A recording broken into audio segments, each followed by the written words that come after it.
Hi, good afternoon, everyone. So, welcome to my channel.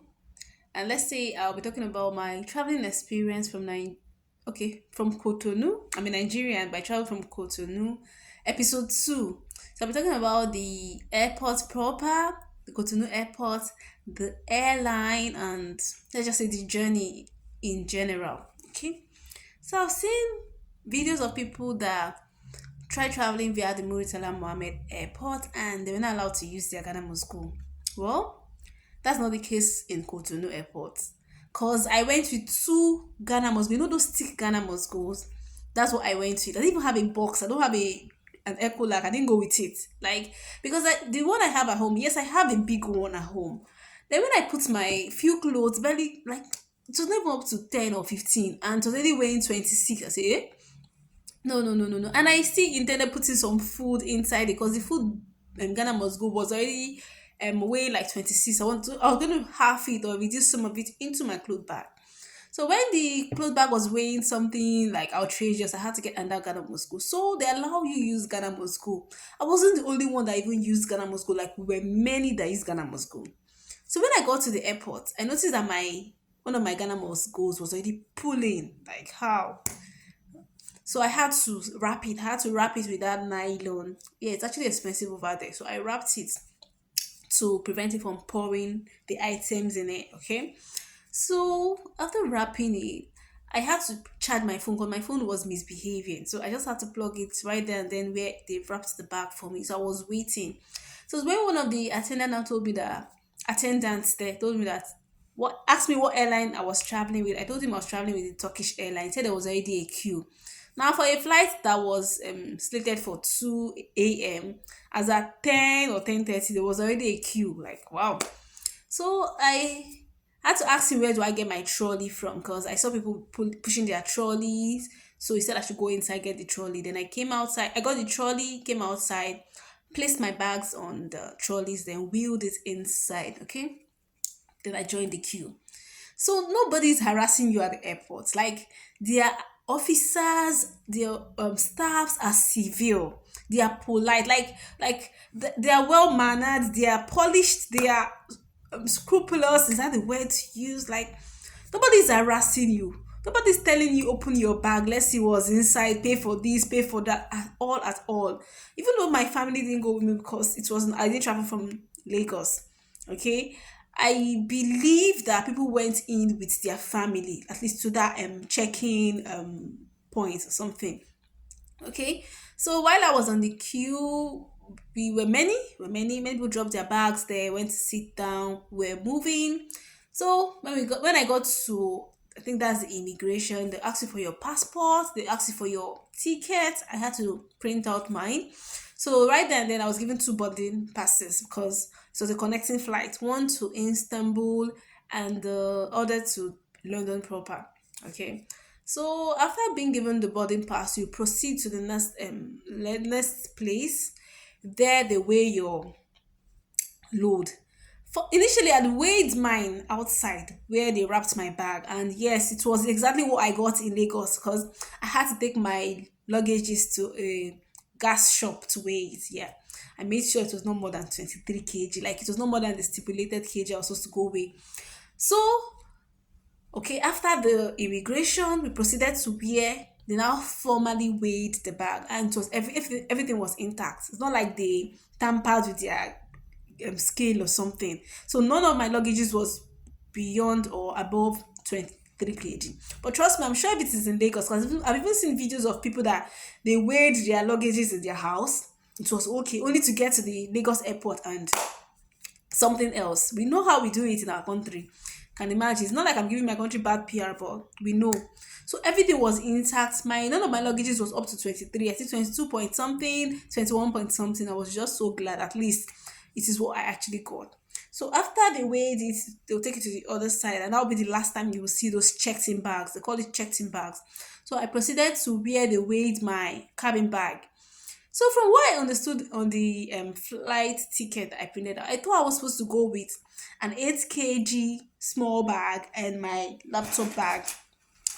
So it's only when I got there when we were to weigh, they asked us to place our laptop bags on top of our 8 kg bags, like the bags that we had in mind that was going to be for 8 kg. So like it was definitely going to weigh more than 8 kg, because the bag on its own, the small bag was like 8 kg or 7 plus. I tried to make sure mine wasn't more than 8, so 7 point something. Okay. Then placing this my laptop bag with the laptop in it on it, it was about 12. Then the attendant was like, make eight, make eight, make eight. Like you should reduce what you have in the bag to make eight. Like, how do I do that? What do I do to my luggages or my laptop? Is it that I'm going to dispose of it or something? So I just stood aside. Many other people came too. And when they were told the same thing to place their laptop bag, many of them objected that other airlines don't weigh the laptop bag. They don't weigh the backpack. That why are they asking us to weigh it? And if you place it on top of your small bag, it's definitely going to be more than 8 kg. So I just stayed aside. Some people had to, I think they tipped the woman. I'm not so sure how it went. I just stayed aside. I was like, is it because of this bag that they don't allow me board the plane? So I just stayed aside. So when the crowd had reduced considerably, like towards the tail end, okay, I went back to the woman with my baby face. Ma, please, I don't have the money. Nothing like that. She was not like, okay. Because she was referring people to the counter to go and pay $80 for what? I beg. So I pleaded with her, ma, please, I don't have the money. So she was considerate. Trust me. See, I did not pay 1 naira. The only money I paid at that airport was money for wrapping my bag. Nobody's harassing you. Nobody's telling you to open your bag. See me, I was even worried because of the videos I had watched that you're not supposed to go with palm oil, one thing or the other. Like goodness.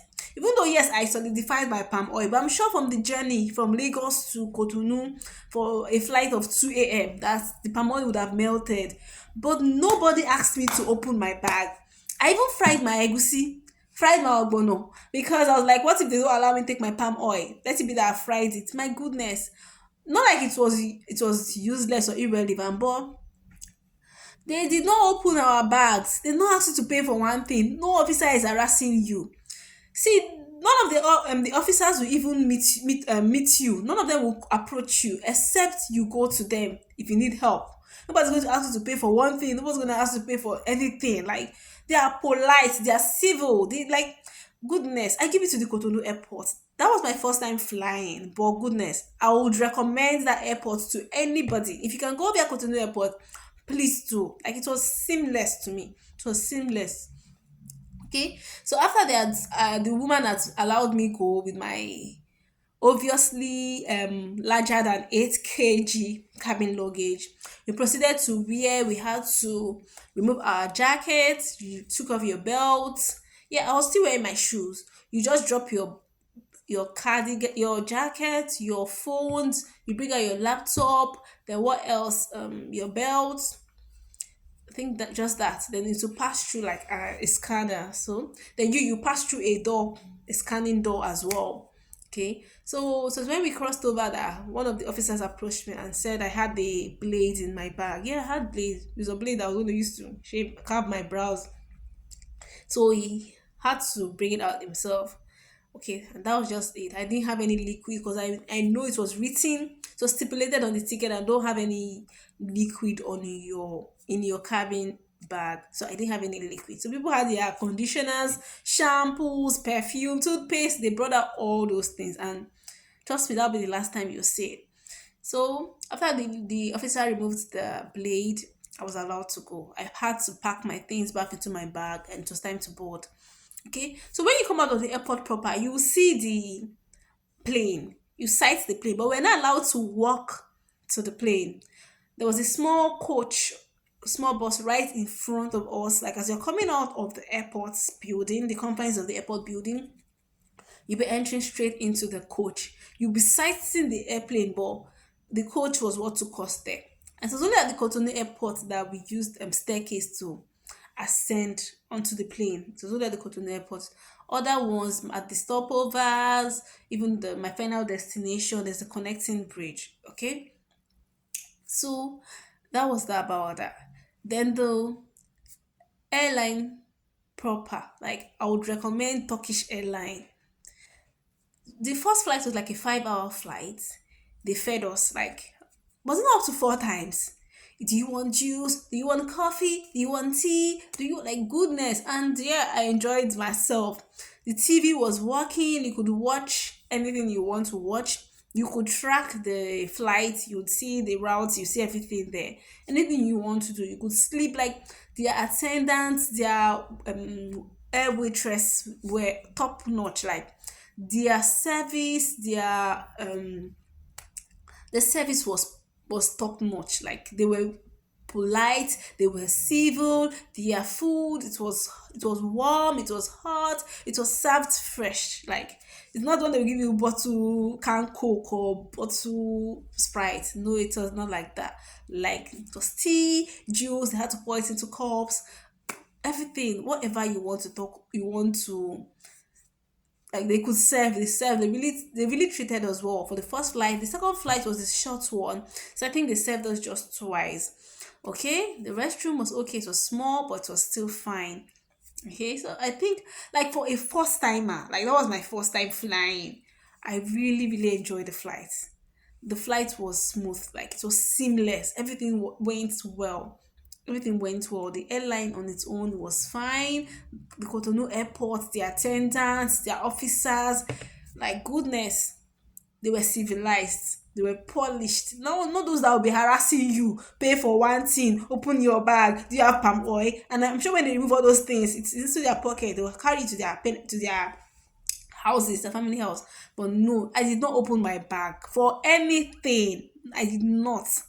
And I'm sure, even though my family didn't go with me to the airport because I wasn't traveling from Lagos, I'm sure you would be allowed to go with your family because I saw some people with their family. It's not like we are asked to present our flight ticket at the entrance to the airport. No. So I'm sure people could even enter the airport building proper with their family. So I didn't experience that and I don't know.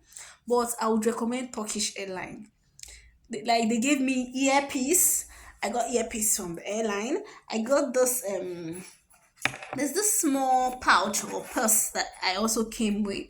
I got it from the airline. What was there? Yeah, this particular purse was also there. You can see the label. Then this ear muffs, I think that's the name, was also there because I think when we were landing or so, there's a time my ear was now doing somehow, like the pressure and everything was affecting my ears. I had to use this. So like I would recommend Turkish Airlines. So they gave us socks inside, they gave us this sleep eye cover. And what else? Yeah, it was goodness. I was lucky as well. I don't know. I met someone on the airline that had a camera, an instant camera. So he took me while on the plane and gave me this. I had to hold it for the picture to come out. So this is me on the day I was flying. Okay, so that's that. So I couldn't connect to the Wi-Fi on the plane, but I could connect to the Wi-Fi at the stopover airport. That was Istanbul at and the Heathrow airport proper. Okay, so I would still recommend if you're coming to London, you can fly through Heathrow. Irrespective of all the many videos I saw online, the kind of harassing questions that they ask, but I didn't experience that. They just asked me what you coming to do. Let me see your cast document. Let me see your offer letter. Just that, nothing else. And like you see lots of blacks arriving because it's not just me. Many Nigerians went via Cotonou that day. Like we planned it, and all of us had Ghana must goes. We were many. Okay, so when we finally landed at the Heathrow, you had to present your passport. Okay, then what else? Just nothing much. Welcome to London. Then you go to claim your baggage. Okay, they'll refer you to one particular belt where your airline's baggages were dropped. So I got there, saw one of my baggage. I was not looking for the other one. I didn't know it was not placed on the belt because the belt was going round. So I didn't know it was not placed on the belt. I waited like for up to 30 minutes. So much that I got to stage, no bag was on the belt again. Like, oh, just one. And my bag, it wasn't my bag. So I had to complain to one of the attendants, the officers there. I can't find my bag. She said, "Did I go to the other side of the belt? Because you can't see the other side of the belt. There's like a pillar or something. Yeah, you can't see the other side except you go around." So I was on one side because it was moving. So I was expecting that my bag, if it's on it, I'm definitely going to see it. But no, my bag was nowhere to be found. So the lady asked me to go to the other side. It's possible that it's on the floor, not on the belt. So I went there, I saw my bag. So this was happening around, was this 6 p.m. and I already booked a bus that was going to take me to my destination. And the bus was for like 11 p.m. So I had to wait. It was not just me, we're many. Like we're many that were going to board those coaches that was going to take us to our final destination. Okay. So I was there, I think around 10 or so. I had something to snack on, thank God. I knew I had a long layover. So around 10, I had to now push my trolley to the car park where I was going to board the coach that's taking me to my destination. When I came out of the confines of the airport, like the building, when I came out of the wall of the airport to the car park, the kind cold air that hits me. Like when the air hits me like this, I had to look around like, is there AC here or something? Like I don't understand because inside was warmer, maybe because of the crowd or something. Because I don't know. I believe that there's AC on inside, but I wasn't feeling it. But outside, the London air proper, like the London air proper that hits me. Hey, goodness! I looked around again. Am I inside or outside? Is there AC here? Like, is there an AC that is blasting me or something? My goodness, the air was cold. I was shivering. I had to go and wear where I wore extra because I'm wearing something like this. I wore a winter jacket. I wore a glove, but still I was shivering. Like I was shivering. The weather was cold, very, very cold. Okay. So finally the bus arrived and we boarded the bus. Initially, I had doubts because the bus was stipulated that you're not allowed to carry more than 120 kg luggage. But obviously, many people that will be flying would have more than 120 kg luggage. But they did not disturb us. Someone else said an Indian guy had to book 2 tickets from his country because of that particular restrictions. I've not booked two tickets. My plan was if they won't allow me board, I'll have to pay for the extra ticket. But they allowed us. Nobody even said you're carrying 2 bags, you're not going to board, nothing. They didn't even say anything. They didn't even object to it. So lucky for us, we boarded, we put our luggages in the bus. It's just like all these luxury buses, not these luxury buses, luxurious, I've called luxurious buses in Lagos or in Nigeria. So you can put your boots down, then you climb onto the bus. So finally got to my destination. The flight was smooth. It was only in Cotonou, like I said before now, that we used a stairs to climb onto the plane. The even at Istanbul, at Heathrow, there's a bridge, a connecting bridge that connects right from the door of the plane to the entrance of the airport. So you don't even touch, you don't step on the floor. You just be on the bridge. Then you notice that you're now in the airport building proper. Okay, so the cold in this country, actually, I don't like cold naturally. Like even before now, I don't like cold, but somehow I've been able to adjust. But let me show you how cold it is. This is my coconut oil, and I've been here for over like a week plus. This coconut oil has not melted. It's still like this since I came. Then my granite oil, that one, it's like ice block. See now, it's not in the fridge or something. This was easily reachable because this is inside my room. But the granite oil is in the kitchen. It's like it's stone cold. If you hit it on somebody, it can break glass. That's to show you how cold it is over here. So just come prepared. If you can afford it, fly through Lagos Muritala Mohammed Airport. If you, funny enough, Heathrow wasn't the closest airport for me. Manchester was closer, but flight from Lagos to Manchester, flight from Cotonou to Manchester was quite expensive. That was why I went via Heathrow and arrived my destination. It was smooth. I don't have issues. They had issues, and I enjoyed flying through Cotonou. See, I'm going to recommend that Cotonou to anybody, except maybe they change with time. with time. But for now, like goodness, if you can afford it, like if you can risk it, if you have the mind, go via Cotonou. We had many Nigerians that traveled via that Cotonou. People came with their families. Their family brought them to Cotonou airport. You can imagine, and you be thinking you are in Nigeria, but no, you're not in Nigeria. You're in another country. Many Nigerians use that airport, and my flight is at then because I booked 2 months earlier, so it's like four. It was not up to 400 and let's just say 450,000 or so. That was how much I paid because as a there was a time as a then a dollar isn't up to 1,000 naira. So I don't know how much it is now. I think it's 900 or something. But as at that time, a dollar was like 800 or something.